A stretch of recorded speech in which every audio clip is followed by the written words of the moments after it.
right. Well, welcome to Two Birds, One Stone. I'm Vincent Schultz. And I'm Zachary Brooks. And this is, our second podcast today? It's our third attempt. The other ones got fucked somehow. And we'll see how this one goes, right? Yeah, I guess. Hopefully this is going to be one we can put out. Don't really know. Yeah, well, to start things off, you had a list of things to talk about over there. Things we could talk about. We don't have to. No, there's just kind of options. I like the idea there. I was just wondering, who's your favorite actor? It sounds like it's Nick Cage. Maybe not. People listening probably have no idea what I'm talking about. The last two podcasts, all you did was talk about Nicolas Cage half the time, which is fine. Is he your favorite? No. He's not. I guess I got to give it a little bit of thought. In the meantime, why don't you tell me who your favorite actor is? I really fucking like Robert De Niro, man. De Niro, he's a good one. Dude. He's a fucking solid... dude, his movies are fucking timeless, man. I've seen a lot of them. He's in a lot of Scorsese movies, which I really enjoy. But, dude, the fucking shit he does in those movies is so good, man. He created one of the most iconic lines ever repeated, and people don't even understand the reference that they're referencing. It's like one of those. Or which one Taxi Driver. When he's looking in the mirror, he's losing his mind, right? Yeah. He's this ex-Marine. Such a good movie. He comes back, he can't sleep at night, so he gets a job as a taxi driver, and then it only drives him more insane because he sees all this is in the 70s, so it's they had a really bad crime. Oh yeah. Rise going on. He's seeing the seedy part of the city, and he's going to all the areas that other cabbies won't go to, so he's seeing the worst of the worst, and so he kind of slowly loses his mind. And so he's standing in the mirror, and he's got all these rigged up holsters for his guns and shit. Yeah. And he's like, "You talking to me? Oh, you talking to me? I don't see anyone else here. You talking to me?" That is from that movie, and people have quoted it so much, and it's referenced so much, and a lot of people haven't seen the movie because I had heard it so much. You're talking to me. Then when I was watching that movie, it blew my mind because I saw the movie for the first time a decade ago, and when I first saw that, I was like, "What? That's where that's from." And he improv'd that line. Did he? Yeah, he improv'd that shit. I love it when actors improv things. Dude, a lot of the most iconic stuff from movies was improv'd. It's crazy. I know. One comes to mind, Django Unchained, when Leonardo DiCaprio. Oh, when he smashes his hand on that glass. Yeah. Totally unscripted. Oh my god, yeah. So good. What I can't get through my mind is what had to have been going through the actress's mind when he wiped his hand. You can see the terror on her face. I know. She was not expecting it at all. It almost looked like she was hiding disgust in a way. Dude, I would too. Fuck. How could you not? I don't give a shit if it's Michelle Rodriguez's blood that she's wiping off. I don't know why. I just have a thing for her. She's pretty sexy. Michelle Rodriguez is great, man. You can't give me. I remember seeing her for the first time in Fast and the Furious as a kid. Oh, yeah. The first Fast and the Furious, not one of the 12 sequels or whatever they got. Yeah. The ones you'll have to catch up on if you've been in prison for your life. Yeah. I remember her from Resident Evil. Yeah, that too, man. Dude. Yeah, I have it on DVD, man. Dude, fucking zombie Michelle Rodriguez. On DVD. I actually have it on DVD. Speaking of movies and zombie chicks, I watched this movie called Dead Girl. Have you ever heard of that? No. Oh, it's a grotesque movie. It's interesting. Grotesque. We'll get into my favorite actor at some point here, but I caught it. I don't know on what platform. It's about these two teenagers, high schoolers. They go snooping around in this old factory, and they start crawling around in a couple tight crevices and hallways and stuff like that. They manage to wiggle their way into this old boiler room, and there's just this woman just chained, naked woman just chained to a fucking table, that's unsettling. Steel table, just nothing else in it, just a fucking cold, dark room, woman chained to it. They approach it, and she's still alive, and then they come to find out she's actually a zombie. So it's there's this zombie naked chick just chained up to this table. Yeah. So gross though, because what do these kids do? What do you think these two teenagers do when they find I think I've heard about this movie. Yeah, should I also mention that she's a good-looking I'm zombie chick? I'm assuming they do something pretty gross that has this whole branch of just fetish. Yeah. They end up trading her off back and forth for almost the entirety of the movie. At some point, the one guy brings his friends into it. I know. It's fucked up. It is. It really is. But you got to watch it to the end because the other guy who wasn't enjoying what was going on and he started... How many kids are there? It starts with 2. Oh, and then it turns and then into like the whole thing. Yeah, and then like the one brings a couple friends into it, and they start, fighting about it, and then the one ends up telling his girlfriend about it, and then she comes down at one point, and like, spoiler alert, because I know nobody's gonna watch this movie, but from that description, probably not. Probably not. But the girlfriend shows up, a zombie chick gets off table, bites just about everyone but the one guy who brings his girlfriend out there or whatever. The one who felt bad? Yeah, the one who felt bad. And so he ends up killing the zombies and like leaving his undead girlfriend, like the new dead girlfriend? Yeah, the new, or the one that he was treating like his girlfriend. No. So the zombie, I guess, kills the other guy and his friends, and then the girlfriend gets bit by the zombie, and then the boyfriend ends up killing the zombie, and then his dead changing his dead girlfriend is now undead girlfriend. Repeats, yeah. Oh, it's such a fucked up movie. Yeah. I mean, I've seen more messed up things out there. Wait, which is crazy. I didn't expect the zombie aspect until you were like, oh, it's like a zombie thing. But then, like, because it reminded me of Seven. Have you ever seen Seven? I mean, fucking Brad Pitt and Morgan Freeman. yes. Oh man, what's in the box? What's in the box? What's in the box? No, because there's that one scene where they go in and it's like the guy who is like a drug addict. And so like he has like all the track marks, but somebody was like keeping him alive, and they think he's dead, and he's laying in the bed. The bed sores and stuff like that. Yeah, he's like laying in the bed, like chained up, and like they're like looking at him like, oh my god, somebody like kept this guy alive for so in this long. fucking just what. Yeah, but then he like coughs, and like that's one of the most fucking scary parts of the whole movie, and it's like a pretty fucking crazy movie. Like I would say that's one of the more terrifying parts. I love that movie. Like even if you're anticipating it, you're not anticipating what happens. Like you're anticipating something, but you don't know what. Yeah. And then this like seemingly dead guy's just like coughing and just like, oh my god, this dude is alive right now. Like it's only like halfway through the movie too. Yeah, dude. Like, what's in the box? They get a lot of the grotesque stuff out of the way, like early on. What he does to the prostitute with the fucking knife strap on. God. Okay, and then like the poor dude, guy, that too. poor dude who had to do that, man. Oh, that's right. He didn't even do it himself. He fucking forced somebody else to do it. Yeah. Yeah. Fucking crazy movie. Was it Kevin Costner who plays the killer? No, it's not Kevin Costner. What am I talking about? It's Kevin Spacey. The creepy one. Yeah. He's always been creepy, but only now are people acknowledging it. But dude, that scene where he walks into the police station with blood on his hands and just all calm. Oh my God. I love that scene when he walks in there at the end. They tried to make comic books out of that shit.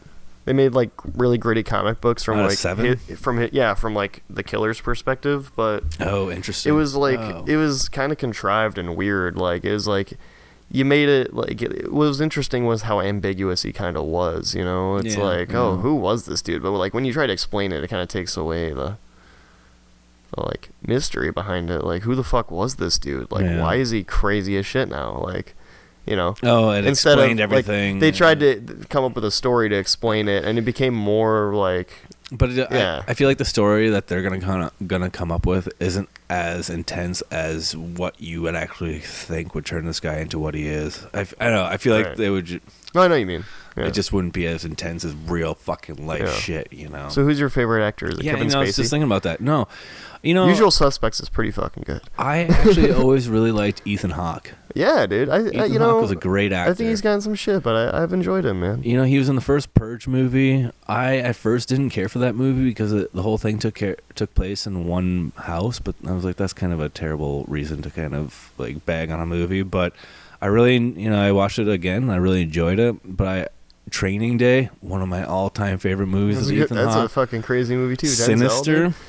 I did not see Sinister. Ooh, Sinister's a good one. That was when like a good horror. New, like modern horror kind of dropped off for me. I was kind of like, it wasn't that movie. It was just that time frame. Oh, I get it. When I saw the previews, I was like, I don't know. But you know what? That one held out on its own. Like it had some like. Okay, so the movie's story is about this demon called Bagul, who's the eater of children's souls. Yeah. And he finds all the fucking footage in the basement. He finds the footage, and by finding the footage and watching the footage, it puts him into the timeline of the Bagul's like future essentially. So he ends up making himself a victim by fucking doing all this stuff. So I don't know if anybody who's really intelligent with what I just said figures out, that kind of like spells out the rest of the movie. A little bit of a. But yeah, no, it was a great movie. It's such a like they did a great job like with the horror aspect. Like there's this part where Ethan Hawke hears something upstairs in the attic, and he pulls down, or like the stairs are already drawn down, and he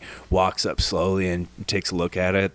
And there's all these dead kids from the footage just like watching the screen, and then like Bagul's like face like slowly pops up in the screen or something like that, and then all of a sudden in real life to the character Ethan Hawke plays, it like pops up in front of his face, and he just like fucking falls back off the stairs onto the hallway floor. I'm just like, fucking gets my like hairs just stand up. It's such a good scene. But no, Ethan Hawke.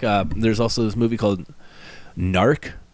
Have you ever seen Narc? No. Oh my god. I was gonna bring up Daybreakers. Daybreakers is another good one with the vampires. That was one that I really enjoyed. Gattaca too. Gattaca's pretty sick, especially for the time. I don't remember Gattaca actually. It was the whole like really early messing with like human genes and like making like genetically pure people. It's like I don't know if I've ever watched. Yeah, that, it's crazy. It's from like the late '90s. But Daybreakers I saw in theaters, and like that was an interesting take on the vampire. Oh like, yeah, it was kind of weird because they abandoned a whole lot of like what made vampires, but like.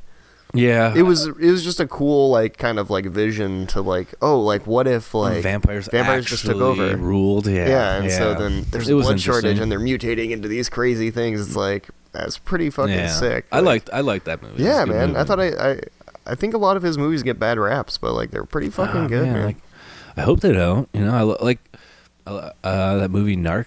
I think that's Ethan Hawke. I never like he plays like this undercover cop who's it's Training Day, but the sequel. Let's see, he was an undercover cop and now he's working the streets, like the beat essentially, the detective with oh, you know what, that's not Ethan Hawke. I just realized it's not Ethan but Hawke. A good movie. Yeah, but that's anyways fair. Ethan Hawke's the shit, dude. Hey man, you like who you like, man. Yeah, that's right.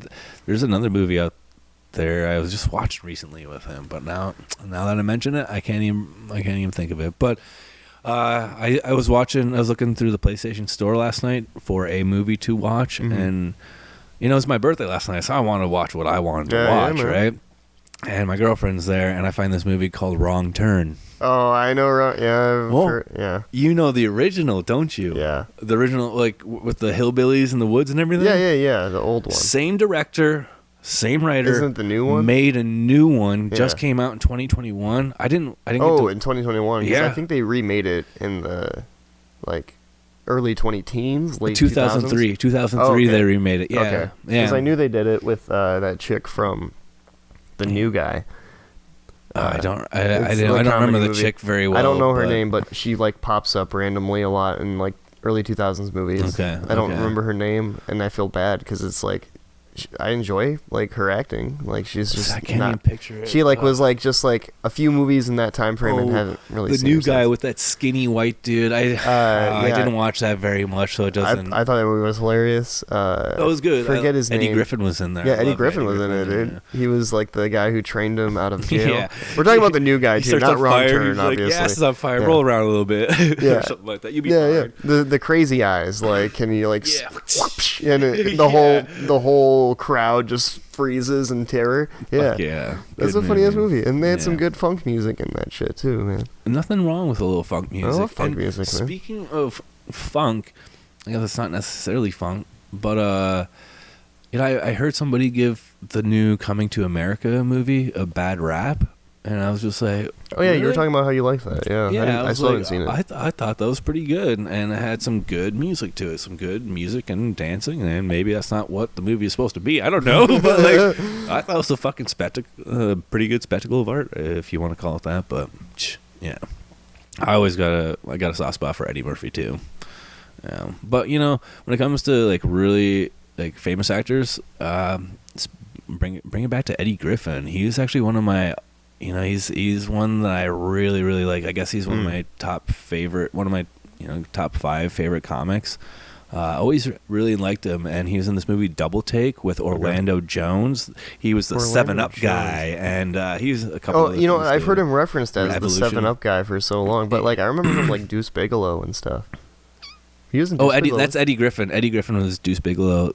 Yeah, he's Deuce Bigelow's little pimp. Yeah, he's the pimp. Yeah. That's what I thought so. I was like, that's Eddie. I'm pretty sure that's Eddie Griffin. Yeah, that's Eddie Griffin. Yeah, no, he's like he's eating hilarious. the sandwich, and the tomato falls in the water. Picks it up and eats it out of the hot tub. Oh yeah, those movies were wild, man. Yeah. Definitely a product of the 2000s. Yeah, I don't know if you'd be able to make a movie like that anymore.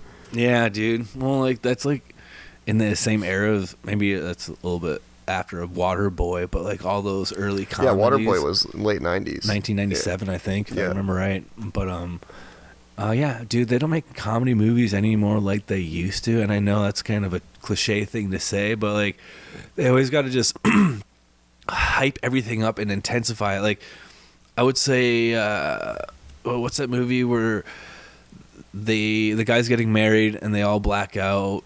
The Hangover. The Hangover. Okay, so like really intense shit happened in that movie. It was a great movie, really fucking funny movie. But like, I remember, let's say Dennis the Menace, and maybe that's meant for a different fucking audience. But like, it didn't take so much. No, but I grew up loving Dennis the Menace, and like that shit holds up. That shit is still hilarious. It's still good. He fucks up that homeless guy so bad. Yes, I was thinking about him just now underneath the railroad bridge and the everything. Homeless creep, dude. Yeah, he gives him like the beans. Oh, I love that movie. Everybody remembers that fucking scene too. He's such a grotesque little dude. He reminds me of the truck driver, in Harold and Kumar. Oh yeah. What's his name? Freak Show. His name is literally Freak Show. And you know who plays that guy? Chris Maloney from Law and Order SVU. You know. Yeah. You would never guess. You would never fucking guess. Oh, they did him up good. And when I saw his name in the credits, I was like, what? Wait a minute. What the hell? Yeah. And then I like looked it up. I was like, damn, dude. That is Chris Maloney. Yeah. Like, that is him. I can't. It's so convincing. I couldn't believe it. Yeah. He's in. It's funny. He has like a little cameo in Fear and Loathing. Not a cameo. A cameo is when you play yourself. But he has a little spot in Fear and Loathing in Las Vegas. He appears. What? He's got like a little side role or whatever. Yeah. A small, like, just like side character. And it's really funny because it's just like out of nowhere. And you're watching it. And you're like, holy shit, that's Chris Maloney. I love those. Like, and it's a really funny role, watch an old too. Movie yeah. And you're like, oh my God. And like, there's some old movie I went and watched. And maybe it's not so old, but Cabin in the Woods. It was Chris Hemsworth. Oh, okay. He's playing the jock in that movie. And it's like way before his Is that Thor the days. one where it's like the cabin is rigged up with like all the horror monsters? Dude, and, I enjoyed that movie. No, that's fine. I was making sure. Dude, it was such a okay. So I got to watch that with my cousin from Germany, Joanna. Shout out to Joanna. What's up? But yeah, she's pretty cool. She's like me and my brothers were. She's like one of the guys. It's weird, but she's fucking cool, right? And so we ended up taking her to the theater and we watched Cabin in the Woods. She loves horror movies, and she fucking just like loved that movie in general. But that was it's like homage to all those other ones. It was, dude. Yeah. But one thing that kind of bugged me was the fact that they ended up choosing the zombies to come out and kill the kids. Is like, why couldn't you have chosen something that normally you don't ever see? Like they had, I mean, you see them the Blob, eventually, dude, like the fucking Blob, even the Blob, the Little Mermaid. I love that scene where the guy is like betting on the mermaid, and he's like, he'll never get anything, and then he ends up getting killed by the mermaid itself. And it's just like how ironic, and I don't know. And it's like the slowest moving fucking monster. It's got a fucking fish tail. It doesn't even have legs, and it's just this chubby little thing is just slowly crawling towards him, and he's just laying on the ground injured and not being able to move, and he's like, oh, it's so shitty. Yeah, but yeah, it's all right. It's good times. Yeah. What else you got on that list? Well, you know what I realized, like, both of our favorite actors, they were both males. What about favorite female actresses? You know, I do really like Natalie Portman, but I don't love her. Yeah. You know, I like Mila Kunis too. She's really fucking funny. I really enjoy Mila Kunis. I think Mila Kunis is really, really fucking funny. That's a good call right there. She's, yeah. Yeah. Ted movies. I really enjoyed her in those. I really liked Forgetting Sarah Marshall, man. Like that shit too is one of my favorite. Like I don't really like rom-coms, and that is one that I absolutely love. It is so hysterical. And that the whole guy way in through. there, I forget his Jason name. Segel, however the fuck you say his name. He's really fucking funny too, man. I like that Paul guy Rudd's too. in it. Jonah Hill's in it. Such a good movie. Russell Brand is in it. Like, you know, I really enjoyed that movie up until I was going through a breakup, and that was kind of hard to watch, but I guarantee I would enjoy watching it. Okay, no. But yeah, no, excellent movie. And I was just thinking about Mila Kunis, though. Like, she's got a little soft spot on everybody's heart because she's just like this. I hate to say but this cute little thing. And I remember her from fucking that 70s show. When she was like 17 years old. She was lying about her age, yeah. She was like 16 17. or something. Oh, was she only 16? Yeah, she was like 16, and they were like, oh, are you 18? She'll 17. be like, I will be soon. Dang, yes. So she kind of lied to him, but she didn't lie to him. That's why, like... Yeah, I couldn't believe. I mean, I was so young when that show was out. I mean, I was probably 7 or 8 watching it, maybe even younger than that, 6 or 7, I don't know. But Mila Kunis, and I don't know. Well, it came out like 98, 99. Is that when it was? Yeah, when it started, yeah. I mean, I would have been about 10 years old. Yeah, then, but yeah, because I was about like 5 or 6, and I like caught it. Like I saw it like on TV. I didn't watch till I was like, 10 or so. Yeah, when I started seeing it. You know what was interesting about back then too? I remember there always being kind of like family, like Friday night family TV show sort of thing, like TGIF and whatnot. Yeah, like sitcom. They play all the sitcoms. Yeah, they kind of do that still now. The shows I just feel like are nowhere near what they used to be. Sitcoms are shit now. Like nobody likes sitcoms anymore. That's why they died. Yeah, but 70s show was really good. And then 70s show was Family great. Guy was even started way back then, and then like fell off for freaking years, and then it came back on Cartoon Network, and then it just like popped off again. Like the old ones, because they're still making. They're still making Family Guy. Oh, I know. But so like it started way back then, and then apparently it just didn't do well on TV, I guess. But then maybe when I was in high school, it got back on Cartoon Network, and they just started. Making when more they would do again. Fucking Adult Swim. Yeah. Dude, honestly, Adult Swim is the reason like that. As a kid, I watched King of the Hill.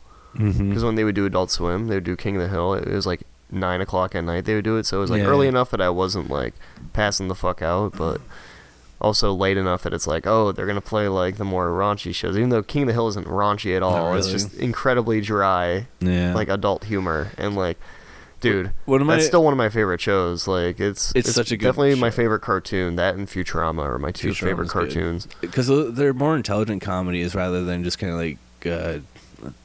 I hate to say like, but like Family Guy, like there's a lot of dumb stuff going on. Like let's say South Park, there's a lot of dumb stuff going on. Not that what they're saying isn't like doesn't have like value. Right. It's just because like they're satire, so it's like what they're saying has value. It's just not the same kind of like style as a well planned joke. Yeah, and Futurama and.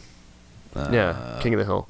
But especially with Futurama, like they set up jokes in the first like 3 minutes of the episode that'll come back halfway through, and unless you're paying attention, you don't catch it. Yeah. But it'll be like little things. The professor says something, and then like.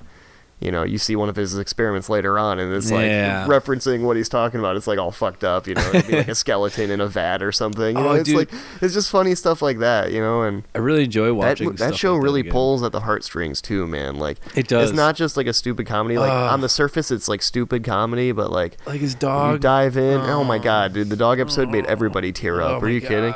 But like, no, that show really like kind of. And it's Matt Groening too from Simpsons. And he's constantly chasing Leela, and she's kind of like constantly pushing him away, and like he's constantly going. When she gives him a chance, he fucks it up. And and then he always like comes across another woman, but then realizes that it doesn't work with her, and then like Leela's always the one he comes back to, and like that's it was always such a weird kind of relationship thing to see, and I don't know, a cartoon when I was younger. I don't know. Man, no, for sure, and like.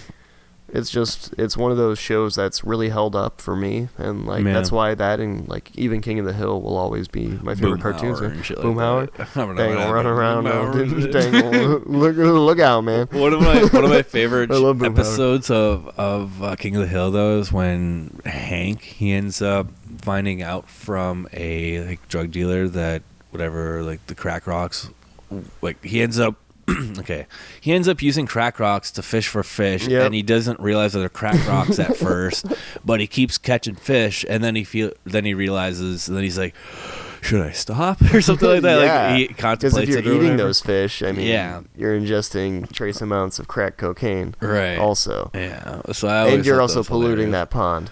That too. If you're not eating them, you're polluting the pond. Dude, what kind of drug would you give a fish? None. They're you fish. Dude, I would drop so much acid in a pond. I would give them hilarious. antidepressants. I would. Hey, they work on lobsters, man. What's that? Antidepressants. They work on lobsters. Yeah. What do the lobsters do after they're Dude, depressed? our neurochemistry is actually incredibly similar to lobsters.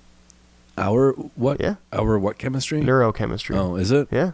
Shit. Isn't that nuts, Part man? lobster, part Like pig, part hundreds monkey. of millions of years and Dude, evolution, I love. divergence, and that's what we have that in common. Man. I love the talk of evolution. It's crazy, dude. Yeah, to think that we came from almost nothing, essentially. And took billions of years, but here we are. Yeah, I was watching a movie recently where somebody was just like breaking down that we came to. Oh, maybe it wasn't even it was a Time Suck podcast with Dan Cummins, actually.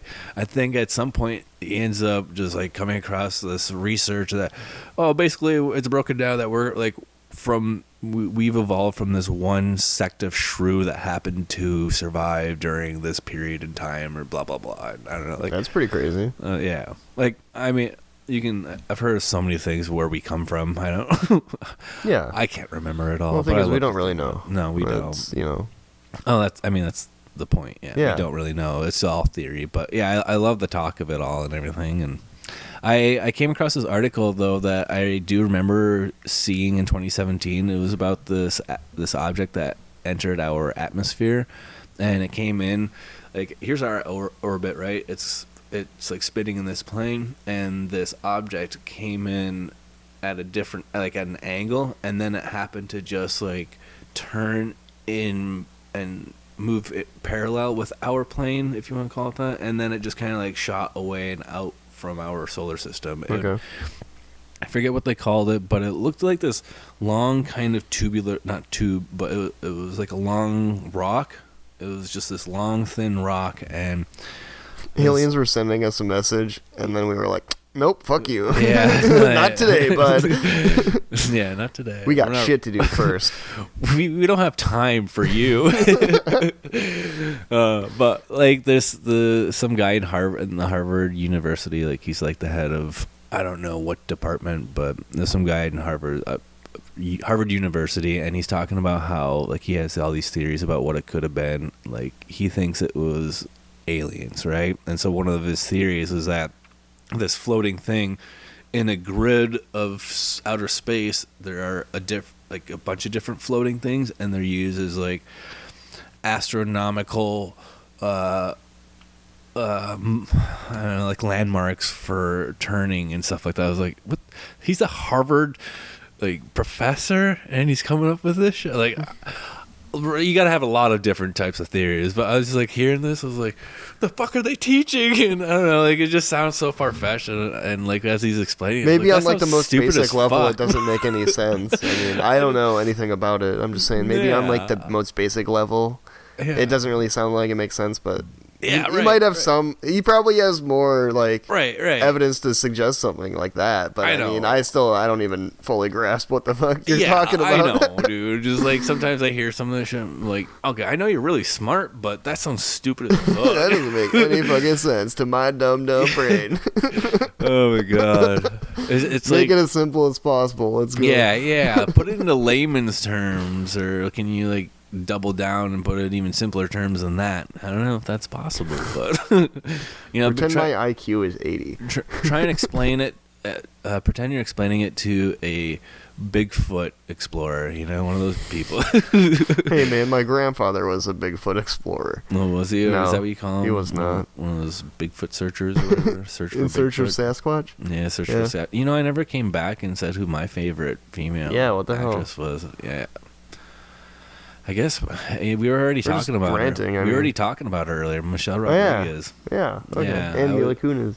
Yeah, but Michelle Rodriguez. You just said you liked her. Yeah. Yeah, but Michelle Rodriguez, I don't know. I always enjoyed her. She was like this tomboy kind of she's got this tomboy thing Badass. about her. Yeah, She's a badass, dude. I got something. I love it.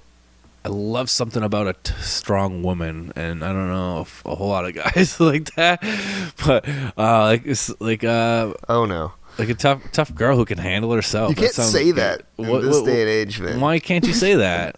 I don't know. You go ask Twitter. I don't know. Is that really like insensitive? I'm just making a joke, but okay. Someone will find it insensitive. Well, if somehow. anybody finds it insensitive, I hope they don't find it like that. I just was thinking that was a compliment. Finding strong women who can handle themselves, it's kind of a turn on, you know, it's sexy. And fucking No, I know. I was just giving you. I'm not asking them to beat me up or anything. I was giving you the business. Oh my god. No, I don't want to like offend people or anything with this podcast, but like I accidentally offend people all the time, and I've done it my entire life, and I don't mean like okay, so I remember when I was in college, I was taking a biology class, I want to say, or anatomy class, and we were doing a study of the eyes and whatnot. So in our lab, we did some hands-on kind of eye tests and so on and forth. And this girl in my group, like, she had thick glasses, and I wasn't like making fun of her or anything. I just pointed out to her that with the results that we came to the conclusion that, you know, those thick glasses help. Oh, come on. That's funny. If somebody said that shit to me, I got some thick ass glasses. I know. If somebody said that, I would laugh and be like, you're right. Dude, so the girl went and told the instructor, and I got talked to about it. I was like, God. I just was making the conclusion Clearly that you were making a her joke. thick glasses are working properly, and like, so I got in trouble for it. And I mean, like, I can see why you'd be like, kind of like, it could be taken as like a dick thing to say, but I think that shit is funny. I would, if somebody said that to me about me, I would laugh. I'd be like, yeah, dude. Yeah, and like, what gets me is, and oftentimes I am cracking jokes. Like during that entire thing, I know I was cracking jokes because the instructor. This is my second time taking it because I thought I had to retake it because I got like a C minus, and I thought I had to get a B or better in the class for my degree, which fucking find out later that I didn't, right? So I took the class a second time, and I ended up having the same instructor, and we just like, she was just a fun girl to work with, or whatever. I guess the second time to work with, but because I already knew what I was doing basically. But like, so. Well, I forget where I was going with it. So, like, I didn't have any troubles with her because she was, like, cool with me, and I forgot where the hell I was going with that. Damn it. Just offending people, but it's okay. Yeah, whatever. I mean, it's like... I feel like that just happens when you're telling jokes. Like, you know, it's like, you're not... This is never someone's intention unless it's, like, your intention. No, you know, right. And so, like, here's another thing... Poking fun, man. That's the whole thing about comedy. It's like, you're just poking fun about things that you notice and, like... You know, little thing. You know, just little things here and there. Here's a story that I don't know if it's necessarily funny, but I would like to be able to find a way to tell it one day on stage and like get away with it, because like I actually make this woman cry, and it's actually kind of sad. But I was so oblivious in this situation, what was going on. I was in high school. I was an aide during like one of the hours for the office, and somebody came into the school and brought in a black flower. And by the way, this was during Halloween, October, right? Mm-hmm.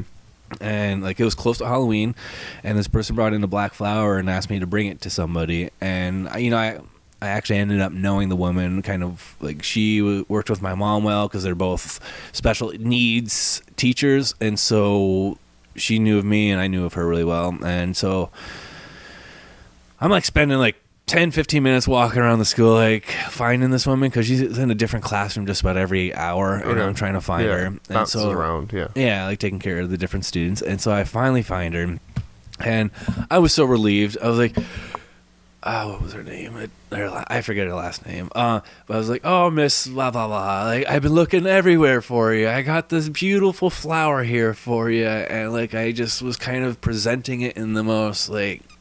Just the most fashionable way to this woman here. Trying to have some class. Yeah. During class. Yeah, exactly. Well, she starts crying, and I'm like, oh shit. I made her day by bringing her this flower. And I'm like, Kodak moment. And oh, man. And I walk away, and I was like feeling good that, man, somebody brought her a flower, and I got to present it to her. Did somebody and she die? started like, Yeah.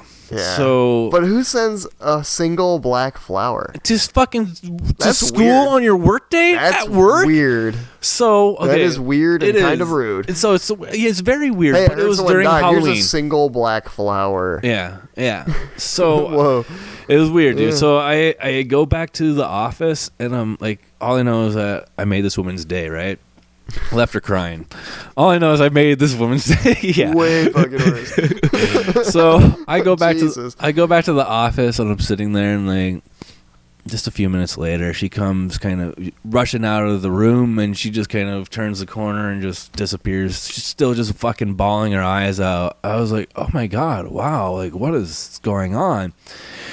Come to find out, that flower was for her son's death date, literally a year prior. And damn. I was just like, who the fuck sends this shit to you? It's fucking send it to her home address, you dumbass. Like, you're going to cause a scene at school while she's at work. And man, I was the one who brought it to her, you know. So, you said Kodak moment. Yeah. Oh, I was so proud of myself. Like, smile, Kodak moment. Like, that's like an honest mistake. Though. I know. Yeah, dude. Yeah, for sure. Sure. So, yeah, that was one weird thing I've done. I've done a couple weird things like that. I mean, not so close to that before, but I've done some weird shit before.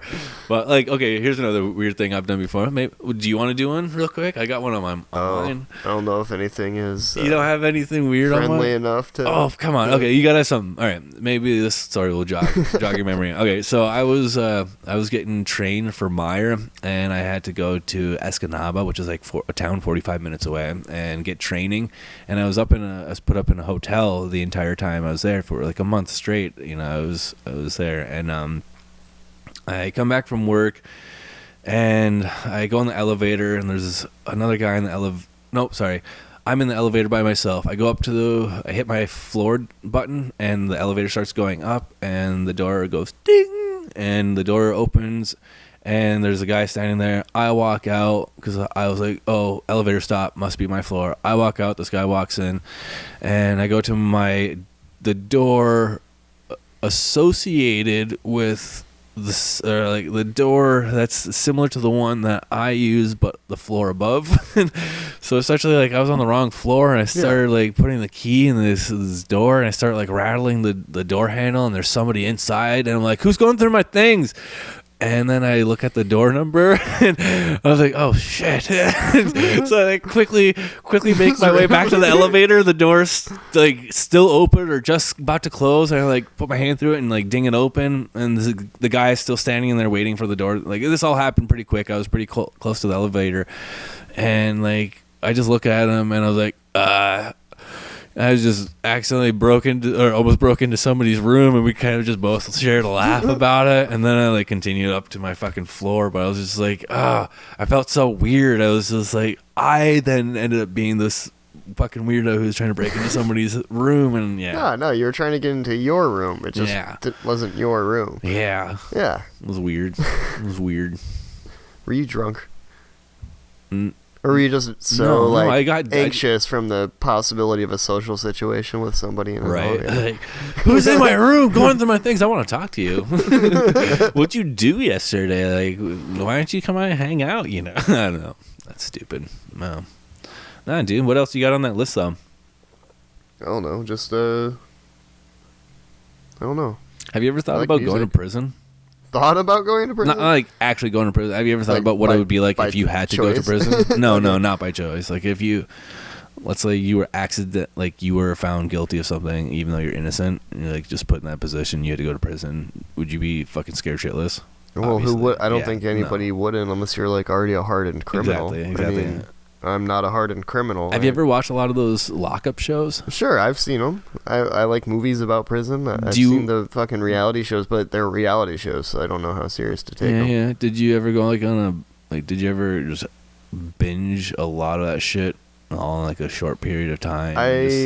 I would say the most I got through like one season in like a few days. Okay. Of like a 12 episode whatever. See, I would just put that stuff on like play all day long and just watch episode after episode. What was it? And then I go 90 Days In. Like I saw like stuff, one of those seasons, and I was like, yo, I remember those. This is entertaining, but like it's also bullshit, and they repeat themselves so much because they don't have nearly enough content to fill a whole season. It's trashy. They literally do it in like 6 episodes, but they have to draw it out to 12. So like every time there's like a commercial, they hop back to the last like 2 minutes before the commercial. I fucking hate how they dramatize it. And then they like do like they right before commercial they like preview what's gonna happen for like 10 seconds or whatever, but then like it takes another, you don't get to it until like the end of like the break after that one. Yeah, exactly. Like, wait, what? You still don't get to see it even in the next segment. You still have to wait till after the next part of the next grouping of commercials. Yeah, for sure, because they're trying to sell you stuff. Yeah, they are.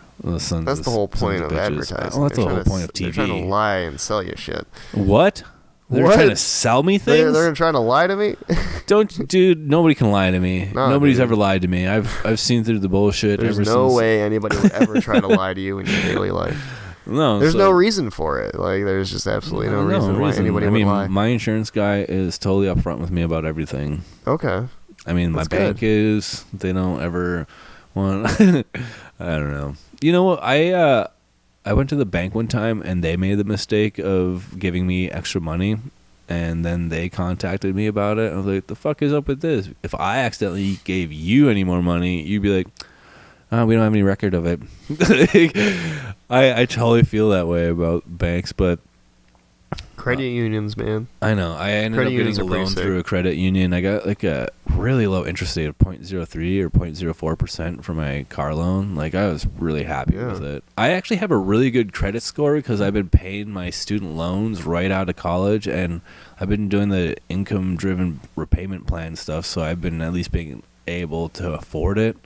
And I just keep up with that. My credit score is like up in the high 700s or something like that. Jeez. Yeah, I was really surprised. The first time I did it, I think, was when I was applying for the post office, and I had no idea about it before, and I just stumbled across it. I was like, dang, I'm doing pretty good apparently. And I don't know what it really means. I just know that 700s are pretty high. Just like, it's kind of just a rating of... or decent things you owed and what you've paid, and right? Like how well you pay back. Yeah, I get that. Like timely and like. Oh, I get that. In full, like stuff like that. Like if you pay less, and if you pay less than the like max per month, like if you pay like the bare minimum. I guess the point of it. It takes you longer to pay in between payments. Stuff like that influences it, I'm pretty sure. But then, like, also with the people with worse credit scores, they also give worse deals to. Oh, also. yeah. So, like... You'll have a loan with, like, 1.6% fucking APR. Dang. Yeah. Dang. Shit like that. Like, but that's, like... That was the whole, housing bubble crash in 2008. Like, it was predatory loaning from banks because they were fucking insured by the federal government to give loans to people who they know can't pay them back. And so everybody was buying homes and like not able to afford it because the loan was so ridiculous. Like, you know, the payment back for the loan was so ridiculous. Right. It literally caused like market value to just fucking plummet because everybody started getting evicted. Like, they were giving out loans to people they shouldn't have. Dang. And so many of them that it literally destroyed the fucking housing market. I never follow up on all that stuff. Like, I don't know all the details all of it all. I just know it happens. And that's also what's influenced the incredible like student debt, like the student debt crisis, as everyone's calling it. Yeah. Student tuition has gone up so much because the federal government has been backing loans to colleges. And so the colleges keep jacking up their prices because government keeps jacking up it's theirs. Basically insured by the government. Like, no matter what they charge, like, the fucking federal government's like, oh, we'll pay for this right now. Fuck. Through student loans. Yeah, because it used to be like, oh, I want to go to college, like, I'm going to go get a loan if I can't afford it to pay for it, like, you know, semester to semester. Yeah, and so then you'd have to go to a bank and you needed to have a decent credit record, which, you know, I understand why they started student federal loans and stuff. I'm just saying what's happened because of it has just decimated like the value of a degree now, because it's so expensive to go, and Yeah, people aren't finding agreed. jobs with their degrees because they offer 4,000 different degrees and shit that doesn't matter. It's like, Well, dude, I'm gonna go study underwater basket weaving and spend 20 grand a year. That doesn't make any sense. I absolutely hated that I went to college right Hey away. man, I have student loans too. Like, I gotta pay them Right, back. well, like, I'm just saying, like, you're right. recognizing that the fact that the government's been backing it has been just making it worse, and I don't think getting them more involved is going to solve it. No. Well, I heard what Biden's plan was, so I don't think anything's going to come of it. No, so. he's not going to. Nothing's going to come of him at all. It's money in his pocket, right? Yeah. It is what it is. You know what? You were talking about Family Guy. What's that? You were talking about Family Guy earlier, and anytime I think about Biden, I think of fucking Herbert the Pervert. Yeah. The guy down, oh, hey, Chris, you want to come in my basement? I got some popsicles in the freezer. Yeah. Like, it's just like, I just imagine him like, oh, hey, Jack, you mind if I sniff your hair? Like that kind of shit. It's like, he's just like, he's sniffing people and touching people inappropriately all the time. He's a weirdo, I don't know. man. I just think it's crazy that we constantly are electing like the oldest people. I get that they must have the most wisdom and experience, sure, but we don't need that right now. Over 40 years doing nothing isn't experience, in my opinion. We don't need somebody who grew up in a time period where it's okay to kick somebody in the face because the color of their skin and they're not cleaning the dishes right. I don't know, some stupid shit like that. Right. They just have. They came from a different time, and those times are changing or have changed a long time ago. Yeah, I don't know. I just think I gotta, the average age of people in Congress is like 60, 65 or something like that. It's just incredible. Yeah, term limits, man. And they're all making decisions for people with what's the average age of the people in the United States? I'm gonna look that up real quick. The average age, I would imagine, it's somewhere between 35 and 49. Well, I'm gonna look it up real quick here. That'll be the heater going off, as you guys can tell. It got a lot quieter. Yeah, it sure did. Might kick on. Well, what we gotta do. That's okay. Okay, so the average age of people in the United States is 38.1 years old. See, I wasn't too far off. No, I you said weren't. between 35 and 49, I would imagine. You were right in there. So like we have people in Congress, their average age is 60 or 65 or something like that. I mean, I can probably look that up real quick, but I know I just seen the number recently. And so we have people in Congress age of 60, 65, and they're making decisions for people who are like half their age and who have totally different. I mean, and their children. Yeah, like their children and the children after them. Like. Yeah, exactly. That's exactly how it goes. Yeah. And it's just like it's crazy. And like I understand there's old folks that need, help too or whatever. Like of course, yeah. Right? Like, you know what I'm saying? I mean, yeah. But like, I don't know. I feel like somebody younger who has a different perspective on things, keeping the geriatrics in mind, not whatever, the older folks in mind, keeping them in mind. The type who sit in a bed for fucking 20 years, and as soon as their grandson comes home with a fucking golden ticket, he gets up and starts dancing and singing and... I'll go with you to the Charlie Factory. Yeah. Is it Charlie's grandpa? What's his name? Grandpa Joe. Grandpa Joe. That piece of shit. Yeah. Yeah, we don't need any people like that in Congress. Grandpa Joe, that's ironic. Yeah. Oh, no, it's Uncle Joe. No, it is. Ugh. Uncle Joe's kind of perverted. Hey, is that why it's called he's Uncle? Why is it that the uncles get the bad rap? I don't know. I feel like uncles typically are either like really cool and fun and like, oh, I love my uncle, I want to be just like him, or like they're fucking creepy. They're either like really cool, really creepy, or just like assholes you don't even want to associate with. I mean, they're a mix of both. That's such an intense way to like grade your uncles. They're either really cool or they're just fucking creepy, or an asshole, or a mix of all three. Yeah. Or, or a mix of two of them, or maybe think all about three. It. Your uncle is just another person, all grown up. Yeah.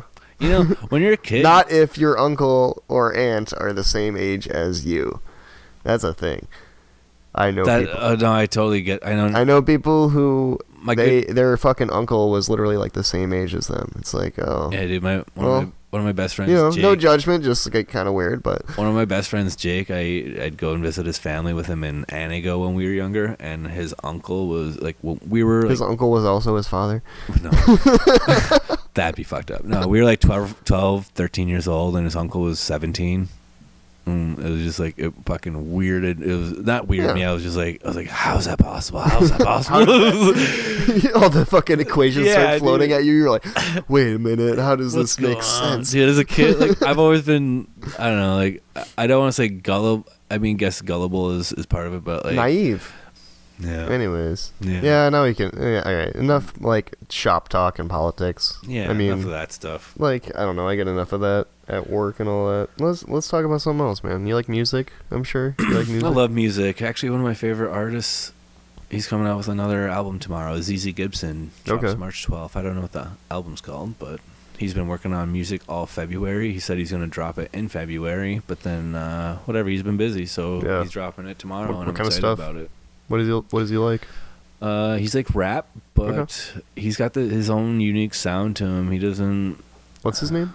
ZZ Gibson. ZZ Gibson. Yeah, ZZ Gibson. He doesn't have your typical sound. I think he makes his own like beats and everything like that. Oh, he produces and he does the like rapping and all that. Yeah, that's fucking cool. Yeah, man. I always enjoy respect, dude. That's like, tough, man. What Kid Cudi did that? Yeah, too? Kid Cudi did that too. I really enjoy Kid Cudi. I don't know if he is still around as a musician. Yeah, but he is. I know. He actually he made a single with. I don't know if it's a single, but he made a song with Eminem recently. Oh yeah. Yeah. Okay. No, I used to fucking love Kid Cudi, man. Yeah, like, well, so especially like end of high school, I was really into Man on the Moon, Man on the Moon 2. Life, or was it Moon Man? I mean, Man on the Moon 1 and 2. Yeah, those are great. Oh, dude, they're fucking great. Well, ZZ Gibson is in a way an artist similar to that. Like he has his own unique sound, and I don't know. He's just like this dude. Okay, so I researched him, and he spent a lot of time as a kid traveling. I think his parents were in the Air Force or something like that, or in military, whatever. And so he spent time traveling. He's like in Tokyo, so for one period of time, and I think he went to another part of Europe or something like that. And then he's in the United States, but he's somewhat cultured. He's got some anime sort of sounds in his music. Sure, he incorporates that. Yeah, he's just. I won't rip on that. No, you can't rip on that. I don't even really like anime, but I won't rip on it. Like, no, you know? it's good. No, well, like, give it a listen. ZZ Gibson, one of my favorite songs. It's called "Boo." That's just one song. Let's see, your Baka. He's got several good ones, but I listen to. Yeah, Baka. Like he's got Chewbacca, but without the chew. Baka, Baka. Chewbacca without the dip. I don't know. Chewbacca without the dip. You know, like a lip of dip. It was a bad joke. Yeah, that's fine. Terrible. Yeah, it was. I know. I acknowledge that. You don't gotta rub it in my face, man. Well, we gotta be honest with ourselves. I was. And fucking put dirt in it. rub salt in the wound. We'll throw some dirt on that later. So, have you been listening to Akira the Dawn? I know I mentioned him. Yeah, I actually, when I was at work, I listened to his stuff on shuffle, and then I went to that album that you sent me with Ideal Muscle on it, and I listened to the whole album. What is it, Meaningwave Masterpieces like too? That. Yeah, and that whole album was really good. I really liked that. Yeah, my favorite on that is Great Dictator from Charlie Chaplin. Okay, I don't know if I remember that one. It's the speech from the end of The Great Dictator, which is a movie that Chaplin made. Okay. It was like 41 or something. It was before that, like, Americans really knew what was going on in Germany. Like, they knew, like, they didn't know about, like, the Holocaust and stuff. And so they didn't know that was going on. They just knew that, like, Hitler was, like, trying to overthrow Europe and shit. So, but The Great Dictator is like he gives this like really long speech at the end because he's Charlie Chaplin plays two characters. He plays the dictator and he also plays this Jewish barber. Mm-hmm. He was like in the war in World War I, and he had this like head injury, so he doesn't really remember what's going on. He's just kind of wandering around and he sees all this like anti-Jewish propaganda and stuff like in the streets where he grew up. He goes back to his barber shop and so essentially, throughout the whole movie, he's just like fussing around with like the people in the community and the stormtroopers and shit. And so he gets mistaken for the dictator, because he escapes a prison, and so him and this other guy, like, you know, he gets mistaken for the dictator because he looks exactly like him. I mean, it's Charlie Chaplin playing two roles, but like the joke is like he gets mistaken, so he goes up and he gives this amazing speech about like, oh, like, you know, humans just want to love each other, like, you know, we don't need this hate, we don't need all this, and it's like this really long, like, but it's actually the speech he gave, the Jewish guy. Yeah. That's so good. He's like impersonating the dictator, but at the end he's like, you know, we don't need to give ourselves to these machine men with machine minds and machine hearts. Like, you're not cattle, you're not machines, you're men. Okay. You know? And so it's like this huge, like, triumphant speech. It's just like, goddamn. But then he has, like, the lo-fi, like, beats, like, that really build it up and make it even more, like, just kind of impactful. That's my favorite song on that album. And, like, I watch his live streams most nights, not every night. I try to catch it as often as possible. But, like, he responds to, like, everybody in the stream. Like, he's, like, one-on-one. Like, he even gave us, like, the okay to use his music on this podcast, really cool, which you heard in the beginning and you'll be hearing at the end here. And it's just amazing, man. Meaningwave. It's, like, it's this whole thing, man. It's, like, it's not a movement or anything. It's just, like, this music that, like, can really, like, if you're open to, like, new shit and, like, unconventional kind of music, man, this can, like, you know, wake you up a little bit, you know. What's interesting about it is that it takes these, like, really intense and meaningful speeches, and I'm good on that. Appreciate it though. I'm just turning down some whiskey here. But no, like, what's really cool about the music is that he has a lot of meaningful speeches and powerful words, and it reminds me of, like, those David Goggins speeches that are just, I'm pretty sure intense. He has David Goggins tracks. Sure he probably does. I'm pretty sure he does. So they're just that intense of speeches, but he puts music behind it. And I don't know, it's like uplifting music, uplifting speeches that kind of, get you feeling like you want to get up and do something about something, you know? It's really, well, it's really like empowering too. It's like, hey, like, it can be somebody just talking about, like, hey, you just need to go out and do it, you know? This is what I did every day. Myself. Yeah, man. Yeah. I really liked the Theo Vaughn. I saw my dad in a dream. Yeah, that was good. Oh man, that hits me too. Like, I lost my dad, and so like, but like, especially that, like, song is just like, everything about it is just like, hell yeah. Like, it's so nice sounding, so pleasing, and it hits home for me. I'm like, damn, I really like that. And Theo Vaughn's fucking hilarious. Like, he's a really funny comedian. He has a good podcast. Like, I don't know if you're familiar with him all that much. That sounds familiar. But the name. He's like he's like Southern. He has a mullet, and like he's really funny. And this is the guy Theo Vaughn. Yeah. Okay, and he is Akira the Don? No. Oh.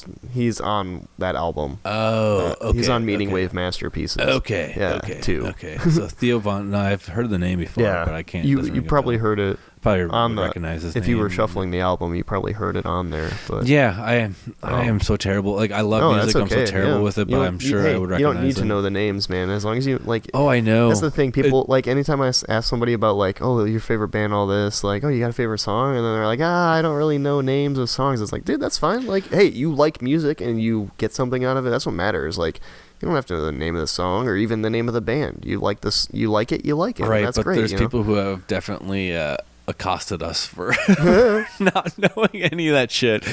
No, I'm not. I love laughing at myself when I don't know lyrics, because I could have listened to a song. You try to play it off like you know, and then you're like, totally, like, as you're doing, you're forgetting it. And you're like, I'm just gonna. Well, like, okay. I'll have a good segment and I'll have a good section going, and then I'll come up to, like, a new verse or a new chorus or whatever, a new verse, and you, like, start the first it's a different one. Shit. You start like the first word, and you're like, no. Yep. Yeah. I definitely misspeak a lot, but. We play this game at work. It's kind of like music trivia. You just play the radio, but you know what? These guys, they always listen to the same damn station, so I'm getting pretty good. But it's just like you listen to the song and like, who sings this? And most of the time, I don't know the name of the band, but I have a log of band names in my head. I don't know. I can't place the names very well with just the music that I hear on the radio. What I'm listening to is the sound of the voice, the sound of the instruments. I know what kind of instruments they're using for the most part, and a lot of the bands sound the same, but fucking Led Zeppelin, I found out, has so many different sounds, and that's like one of the things that are crazy. So greatly known for. They were crazy as fuck. Yeah, like, they were. I mean, that's incredible. Like I didn't realize that they sounded so different, and so now every time I hear a song that's playing on the radio, one of the guys is like, "Vinny, who's this?" I was like, Led Zeppelin. And like, you got it. I was like, whew. I did not know who that was. Yeah, so like, I get it. Whenever I hear a song that's like kind of weird and like kind of funny, but also like on a technical level very good. Yeah. I think I like assume it's this band Ween, mm-hmm. because that's how Ween is. Like they are such like talented musicians, and like all of their albums are so diverse and they're all over the place. Like I hear a song that's like kind of weird, funny lyrics, but like overall very technically talented. If I know it's not like Frank Zappa or like Beefheart, my first like assumption is like, oh, is this Ween? I know I've heard Ween. I don't know if I've heard a lot of it though. Ween did the Ocean Man for SpongeBob. Ocean Man, take me by the hand, lead me to the land. Yeah. I'm gonna be everybody's bummer here. I wasn't even a big SpongeBob. That's fine. Yeah, that's fair. Is like in the movie, Ocean Man was like the fucking whatever. But fun fact: the album "The Mollusk" by Ween was actually the inspiration for SpongeBob. Okay. So like their album literally was inspiration for the cartoon. For the cartoon, and he was such a huge fan. They did the "Tie Your Shoe" song. I don't know if you remember that little bit. There's a whole thing where SpongeBob doesn't know how to tie his shoes or whatever, and so there's the song about it, and that's Ween who did the song. Okay. Like Ween was actually incorporated in that show quite a bit, especially early on. Yeah, as like tribute to them, because Steve Hillenburg was, I think it's Steven Hillenburg, he was really really into Ween, and is that the creator of SpongeBob? Or? Yeah. Okay. Yeah. Okay. And I always thought that was really funny and interesting. Like once I found out who Ween was, and mm-hmm. once I started getting into them. But my whole point was just when I don't know who somebody is, and if they're like kind of weird and funny lyrics but really talented, I just assume it's Ween, kind of like you do with Zeppelin, and just like, oh, like I don't know who this is, and your brain's like, Led Zeppelin. It's like, maybe. The Guns N' Roses, that guy's voice. I can, yeah. That's what I listen to. That's what I listen for, is that voice. Yeah. You know where you are. This song this morning, there was a song playing, and I was like, I know this song. They asked me who it is, and like, it's a song that none of the band names in my head would register for, and so they'll give me a tip, like it's got a color in the name, or it starts with a color, and I'm like, Blue Oyster Cult, yeah. And I was like, what came to mind, and I got it right. And that'd be my first fucking. The first name is. It was like Black Sabbath, but I definitely know it wasn't Black Sabbath. Never mind. I was gonna say they're connected, but no, it's Deep Purple. Has a connection with Black Sabbath, which is pretty cool. I never heard of Deep Purple. Deep Purple made Smoke on the Water. Ooh, I like that one. Yeah, it's off their album Machine Head from like. Dang. You know who I was listening to the other day? Danzig. Dude, I like Danzig. I like the Misfits. I mean, I like him more with Misfits, but like his solo stuff's good too. Like, I didn't know he was part of the Misfits. Yeah, he was like the original singer. Did not know that. I think he's the original singer. Does he play guitar? I think he plays guitar. I think so, yeah. I mean, he was the original singer for sure of the Misfits, and then he went off and did his own thing, just Danzig. So back in high school, Misfits, like that logo and everything, mm-hmm. popped up all over the place. When I first seen that, I thought that was a popular band at the time. It took me a while to realize that was actually a really old band from way, like, was it what? I mean, dude, they're like timeless though. They started in the late 70s. Yeah, okay. So I think 79 I know music was is like timeless. I get that. But I'm saying even that logo like today is so like iconic that you see it and you know like, oh, that's the Misfits. Right. Well, I didn't know that when I was younger. So when I seen that, I thought it was just like a recent band that came up, and so like, it's actually a photocopy of an old character from like a comic book. Like a horror comic book. Yeah. I don't know. My well, their whole thing was horror punk, you know. Like they were like a punk. They were like one of the early punk bands. Yeah. But they were like horror themed, like literally all about like I didn't know sci-fi and horror. I guess like I the didn't... 50s like horror craze and like all that shit. Is that like, what their lyrics were about, or yeah. what? Shit, dude. A lot of their songs were about like that. I'm the kind type of of person that can't really even distinguish lyrics very well. Well, they were the type of band that only played on like Halloween. You know, they'd like pump out a bunch of like singles and like EPs and shit, and then they would like just like play Halloween. I don't know music at all. And sure. Last time I was here, what you explained that to me, and that blew my mind. And now you're explaining to me all this other stuff, and it's just like there's so much to fucking music. And I feel so a whole lot. I feel so dumb. Nah, dude. I'm just not knowledgeable about it. You know, you're not a musician. No, I'm not. You've never been one, I'm assuming. No. So. No. You're not stupid. You just don't know about music. Dude, here's something. When I was in the band, though, back in the day, I told you about that. I played the trumpet. I couldn't read the music, but I could match up the notes with the whatever notes I was playing. And so I was listening for it with my ear, and I was like, oh, that sounds like this. So you were actually playing it by ear and not off the sheet music. Yeah. I didn't even know how to read the... That's crazy. I didn't know how to read the sheet music. I could... Hey, but that's a talent itself, though. Like, being able to just, like... listen, right? Having ear training, like, that's a fucking big thing, dude. Like, that's pretty cool. Because then I just get in the rhythm of actually, I was like, okay, well then this is what came next with like I could see where after I knew what was going on with the sheet music, I could kind of see where I was going, but like I couldn't actually tell until I fucking heard it. I don't know. I was just Well, also like running through a piece of music enough. Oh yeah, I mean we practice on the same stuff all the time, so every time it's like or something like that, you know. It's like, okay, that doesn't match with everybody else. Have I ever talked to you about math rock? No. Oh man. Math rock. Math rock.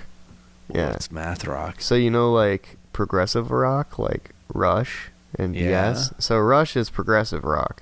Okay. Because they would get kind of weird and like, you know, make their songs aren't structured conventionally. They're like more like stories. They have build-ups. Like breakdown, like style of like writing, and then I wouldn't have been able to ever tell you that. Like they would mess with like time signatures and stuff, but a lot of it wasn't like crazy. So you know, like time signatures 4/4. So 1, 2, 3, 4. Okay. 1, 2, 3, 4. Or you can do 3, 4, 3, 4. 1, 2, 3. That's actually 3/8. Sorry. 1, 2, 3. 1, 2, 3. That's the classic waltz, like time. Okay. 1, 2, 3. 1, 2, 3. 1, 2, 3. 1, 2, 3. And exactly. And so they would mess with those, and like you know, you had other bands like that, like King Crimson and stuff, and Yes, like doing the same thing. But then math rock kind of came out of the like. I want to say like late 80s, early 90s is when math rock became a thing, which was like taking that but a step further, and it had a really heavy influence from the like emo community. So like emo and punk were like synonymous for a while, and then math rock kind of came out of that, where they're like, oh well, let's use like irregular time signatures and have them change frequently. What's an irregular time signature? So regular time signatures, they're like 4/4, 3/4, 5/4, you know, 3/8, 7/8. So when you were doing 3/4, you were counting to 3, but your foot was tapping for 4? No. Oh. Okay. It's on the downbeat. So you have the top number, so 4/4. You have a 4 and a 4. Mm-hmm. The 4 is the 4 count of the bar, so there's 4 beats, and then the 4 on the bottom is representing that every quarter note gets the beat. So it'd be 1 and 2 and 3 and 4. You know, you see my foot like 1 and 2 and 3 and 4, because there's the and in between. Yeah, the and would be the next. Yeah, so if it was 4/8, the 8 is every 8th note gets the beat, so it'd be 1 and 2 and 3 and 4. Or it'd be 1, 2, 3, 1, 2, or fuck, god damn it. It would be 1, 2, 3, 4. So 1 is the down, then the 2 is the up, then the 3 is the down, then the 4 is the up. So it'd be like 1, 2, 3, 4, 1, 2, 3, 4, 1, 2, 3, 4. And so essentially irregular time signatures would be like, oh, we're gonna have a 13/8 time. So it's 1, 2, 3, 4, 5, 6, 7, 8, 9, 10, 11, 12, 13. 1, 2, 3, 4, 5, 6, 7, 8, 9, 10, 11, 12, 13. And so it's like stuff like that, bouncing in between like, you know, a 7/8 time, and then like a So who would be a 4/4, popular band that would have done this sort of music? We would know. Like back in the day. Yeah, I guess. What kind of people? I mean, the Misfits, like, did they? No, the Misfits were a lot of out of 4/4. yeah. Yeah, it came out of like the punk and emo, sort of thing. and so emo was like another like kind of late 80s thing, Right? Like emo core, emotional hardcore, yeah. And like even they hated that label because it's kind of dumb, but like that's what it was, you know. It was hardcore music that was like really emotional, so they did that. Yeah. Then it became like emo, and then math rock kind of came out of that. So math rock is essentially with just the use of those really irregular time signatures with the music. It's characterized by a lot of irregular time signatures and that change. Okay. So changing irregular time signatures, a lot of finger picking as well as tapping, and so yeah, tapping, finger picking. So not using a pick. Yeah. And then just like the style had a big thing about it, and so music is so interesting. Yeah, dude. There's so much to it. I can really see where somebody can get lost in it all. And then math rock has also kind of devolved into this, like, it's still like in the emo genre, but it's kind of like turned into like either like you're like more of like a prog math rock band, or you're like a Midwest emo band, which the Midwest has its own fucking genre. Math rock really is kind of making me think of like this song from, I think, like a Tony Hawk's Pro Skater games, like the let's go. Oh, that Ramones? Yeah. Blitzkrieg Bop? Is that kind of like no, it's not. No. Does that sound like an irregular time thing? Oh shit. There might be a time change from 4/4 to 3/4 in there, but it's not like anything crazy. That's what it is. Blitzkrieg Bop. Yeah. Hey, let's go. Yeah. It's what, 4 chords? Oh. And there's nothing wrong with that. Okay. I'm not saying there's anything wrong. I'm just saying it's like it's a 4-chord progression. I was just wondering. Well, it's a 3-chord progression, but they have a 4th chord in there. Shit, man, I'm so stupid when it comes to music. Dude, that's okay. No, I do love music. I've always been like a huge rap fan. I love a good beat. I really like the 90s. Yeah, rap, like early 90s, mid 90s, and then a hippie to the hip hop. You don't stop to the bang bang boogie. Like 80s, like mid 80s, like the Run DMC stuff. Yeah, or no, that was Sugar Hill Gang. Yeah, well, that's Sugar Hill Gang. Yeah, it's Sugar Hill Gang.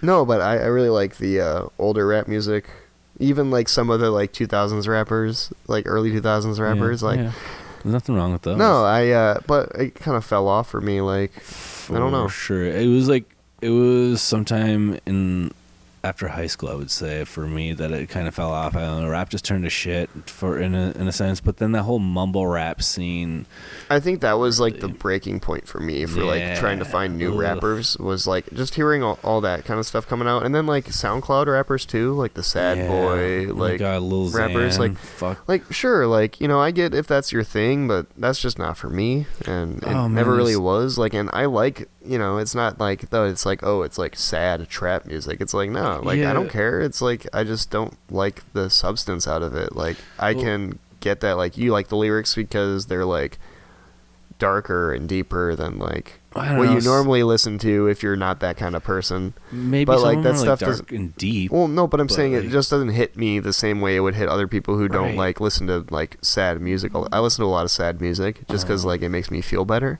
Mm-hmm. Like, even if I'm not sad, I listen to sad music because it makes me feel better. And I actually feel happier when I listen to sad music. Okay. I know, it's weird. But I think that, like, when people aren't really exposed to sad music a lot, you know, like, when they find an artist they like that makes sad music, they, like, glob on and they're like, oh my god, like, this is amazing. I've never heard anything like this. But it's like, for me, it's like I hear sad music all the time. So when I hear a sad song, I'm like, hey, that's really pretty. I really like that, you know? But, like, I don't glob onto it like, oh my god, this is my identity now. I'm going to become a SoundCloud rapper. You know? You know what I'm saying? Well, when you're talking about sad music, I was thinking of Adele and The Deep. Is that like a sad song? I don't think that's a sad song. I mean, maybe. I never, like, you see, it's one of those songs I've heard so many times that I just stopped even listening to the song. You know, I stopped even listening to the lyrics. I'm just like, yeah, I know the chorus. I'm like, yeah. Because, like, working retail and in restaurants and shit, like, you hear those songs so much. It's just kind of like, oh my god. You know? Somebody that I used to know, You remember that? Yeah. Dude, like, that's a really fucking sad song. But, like, I was desensitized to it because it just played all the time. And, like, you don't realize how fucking sad that song actually really is. But, like, it's a fucking sad song, man. But, like, you know, you get caught up in, like, the whole kind of feel and, like, the poppiness of it that you're like, oh, yeah. Like, this is, it's just a good song. And then, like, if you're not listening to sad music all the time, I think that passes over, like, the kind of, like, meaning behind the song. So, like, but, like, at the same time, after hearing it so many times, I just kind of gave up and was like, yeah, I heard it. Like, it has no impact on me emotionally at all. Like, you know what I'm saying? Like, I don't like it. I don't hate it. It's just there. Yeah. I like meaningful, like, I mean, it doesn't have to be rap, but I like meaningful music in the way that, like, some of the lyrics are, okay, so this one rap song I just came across, it's called Gang Shit. I know it sounds kind of ridiculous right off the bat, but I forget who the artist is at the top of my head. I can look it up. Gang Shit. Yeah, it sounds like a rap song. I know, but no, it's fine. But the lyrics, what just making a joke. I know you are. So, like, the lyrics, they paint the picture. Okay, so they're written from the perspective of, like, several different people, and it's by Marlon Craft. It's called Gang Shit by Marlon Craft. And so the lyrics themselves are written from the perspective of different people in America. First being, like, a police officer, and how being a police officer is like being in a gang. And then he goes ahead and raps. I mean, he goes ahead and raps all that out, right? And then he talks about a skinhead. He raps from a skinhead's perspective. He raps from really quick. I'm sorry to, like, break off, but skinhead like neo-Nazi, or skinhead like the original skinhead subculture. Oh, but no, you're talking like skinhead neo-Nazi. Sure. Like the redneck. No, I figured as much, but I just wanted to ask because there's two very different. For sure. Yeah, so skinhead, the neo-Nazi skinheads. Yeah, so I figured. Sorry. He raps from that perspective, and then he raps from the perspective of a guy who grew up in the hood, who has no money, and he has no other option but to rob. He's forced to rob, and he brings things up into the lyrics, like how the government doesn't give us any help, so what are we supposed to do? You know. Sure. So, like, it's breaking breaking the I don't know. It's breaking the mold of just being rap music. One-sided. It's not one-sided, it sounds like, which is really interesting. I mean, I'll have to listen to that. I'm just saying, it's kind of like a learning. It's not one-sided. It's like cop's perspective, and then the criminal's perspective, maybe normal person's perspective. Jesus Christ. I think that was all you mentioned. I don't know. I haven't heard the song, but what was it called again? It's called Gang Shit. And so, to wrap it up, so essentially he's just rapping from a person from each one of these individual groups in America. And it's kind of like a longer song than, like, it sounds like it's just about over, and then he's got another verse. It's kind of like one of those songs, but he's just saying how America's just a whole lot of gang shit. You got the police, you got the whites, you got the blacks, you got the government. You know, they're all gang. Like, they're all for themselves or, like, one another, but not for each other, you know? Sure. And so it's kind of like... I can understand that. I don't agree with the sentiment that everyone is out for their own groups. I mean... you gotta listen to the song. No, for sure. Yeah. And that's all I'm saying. It's like, I don't know, man. Like, it seems to me that a lot of, like, division going on right now is just caused by... you know, media overhyping things. Like, not saying that we don't have problems. Like, clearly we got problems, you know, and we need to work to fix them. But I'm just saying, I find it really hard to believe that, you know, me and some random person across the country, like, we're, like, so different that, like, the things we want out of life and for other people aren't, you know, the same. You know, just how we get there is different, like, which is, I think, like, the biggest problem right now. You know, I think most people would agree that you just want everybody to have the opportunity to be happy and free and do what you want as long as you're not hurting others. Like, I think most people want that. You know, most people don't want homeless people walking around in the streets. They won't want people going hungry. You would they don't think want that. This. I'm just saying, but, you know, I know. You know, most people don't want these things. People don't want, you know, people to be discriminated against. They don't want this and that and this. You know, they don't want people hungry. They don't want people poor. But, like, it's how we get to solving those problems, which is, like, the issue, and like everybody disagrees so like intensely about both of the like both sides, you know, and there's so many people not on either side, right? That it's like it's making it worse. I have such a good so I've been reading this book. It's called Why Good People Are Divided by Religion and Politics. I think I brought this up before, but one of the main things it starts off to go ahead and cover is that a lot of psychological studies have largely been done on people in America, and people in America aren't like the average person. We're not like people across the world. No. We are our own breed. Exactly. Man. Exactly. Yeah. So like a lot of studies are done on us, and so part of this guy's study himself. Part of this guy's studies, he himself went over to Europe and found tons of different types of demographics to actually like challenge his theories and everything.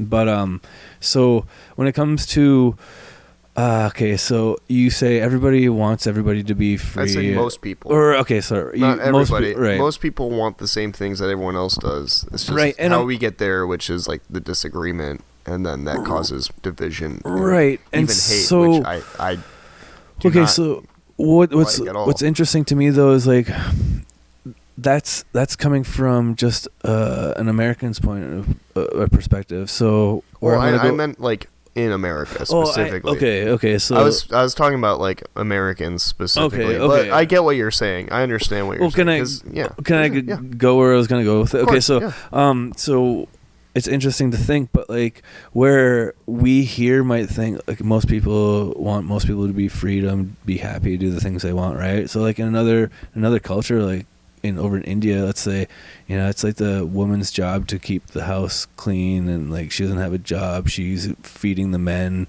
Even when I went to Italy for luge when I was younger, I stayed with this family. Get with the luge, goddamn, let it go. I know. Well, like I stayed with this entire family, and the grandmother, she spent her entire day in the kitchen cooking and cleaning, and you know, she served the meals. She set the table. She served the meals. She picked up her dishes. She brought everything to the kitchen. Like I didn't pick up a fucking finger. Neither did the rest of the family, though. Only the mother did. The mother's job, and like I felt so bad for her. She just seemed like she was by herself all day, but that was her duty. And like it's weird to think, but that was her duty, right? So like in other cultures where, in our country, it's weird to think that, you know, women wouldn't have the right to vote and stuff like that, but in other cultures, like women have to cover up their face and their body and stuff like that, and that's like that's not a problem over there though. Like that's just how life is, right? And so like that's where I was getting confused when you confused. I was just like no, for sure, and I didn't like explain myself thoroughly enough to like be like I'm talking from an American perspective. Most Americans, I would say, want the same things for the people in their country, and you know, even across the world. Like, you know, who's sitting there like thinking like, oh, I want people to starve to death, you know, oh, like I don't want people to have the same freedoms that I do. Like who, like, you know, it's not don't get me wrong, there's people out there that are like that, because like some people are actually just like evil, but right. Like I'm not saying, like I'm saying that the generalization that like just because you think this certain way or you think this certain way, like that you're like evil, you know, you're one of those people that doesn't want those things. It's like, no, we need dialogue opening up again between people, right, to talk about these things, because it seems like lately it's just been so like driven into a narrow kind of like pathway. It's like, oh,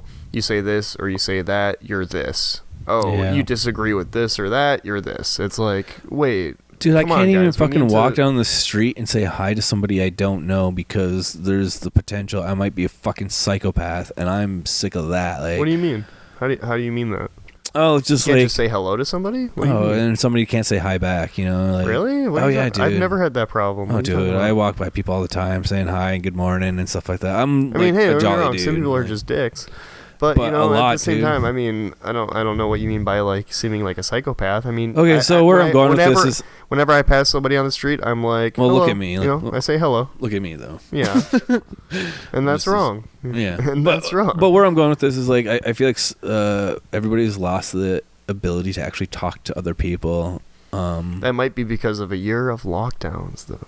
I mean, it was even before that. They don't know. Even before the really? lockdowns. Before that? Yeah, dude. Technology, social media, fucking phones.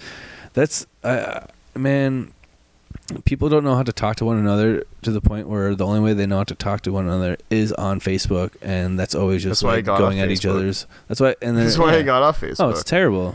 And like, it's not even just me, Facebook. It's a lot of shit me out or there. text me. I mean, or you can send me like a Snapchat or something. But like, I'm not like sitting on Snapchat all day. Right.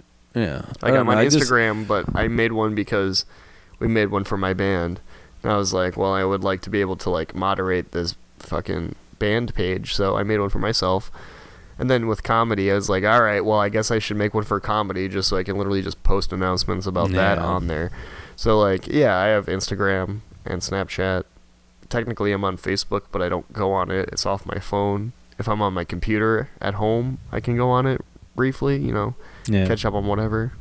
It's like, okay, cool. But otherwise, like, I'm off social media. I never was into like Twitter or any of that. Like, yeah, no, I'm not big into it either. I think it's counterproductive. Like a platform to just be used, in my opinion. Right, and it's not even to the point where not use you. And it's like contrived and played out to be like anti-social media, but like that's literally what it is. Like, it incentivizes people to not actually interact with people on a one-on-one basis. Like, don't get me wrong, I see the utility in reaching out to people that you don't see very often if you live in different areas, and like Facebook is really helpful for that. You can reach out to somebody true, yeah. Oh, I live in Alaska now, my friend is down in Maryland, like, oh, hey bud, like, how are you, what's going on? You can send him a message, you can send him a photo of something you thought, but you can do that with your cell phones though too. Yeah, but you can do it with your cell phone, exactly. And it's like, I know, dude, I on Facebook I got something like 700 friends or something. Yeah. Realistically, I talked to maybe 40 of those people. Yeah. And I know that, or they're like extended family or family that like every now and again it's like they'll like comment something on like whatever, or they'll be like, "Oh, happy birthday." And I'm like, "Oh, thanks." Like, I appreciate it, but like I've got like my brothers on Facebook and everything like that, but all I have is, I mean, I've got a Twitter and an Instagram, but for the same purpose, for comedy, but like I don't have Snapchat or anything like that, and my brothers, they all have all of those things, and then they're messaging each other on all those things, and I'm always included in some of them, like the ones I have, but I don't ever go to those and actually like message. Like I'm getting messages from my brothers on like 4 or 5 different platforms, like WhatsApp, on my phone, on Facebook, on Instagram, on fucking Twitter or something like that. I'm getting notifications from all over the place. Like, can't we just, like, we've got our phones, we've got each other's numbers, we've got a group chat, why don't we just stick to this? But no, we got to go on Facebook and send a message on Facebook Live. But dude, I'm getting hungry. All right, we can wrap up. You want to do Zach, I'm getting hungry. No, I'm getting tired. All right, guys, so I think that's it for us. I am Zachary Brooks here with Vincent Schultz, and this is the Two Birds, One Stone podcast. If you can guess who is who, then you win the game. Just kidding. There is no game. There is no prize. It does not matter. Tune in next time for more podcasts. Tune in next time. Maybe you'll hear something you enjoy. Yeah, but otherwise, this is Two Birds, One Stone. I'm Zachary Brooks. I'm Vincent Schultz. We're out.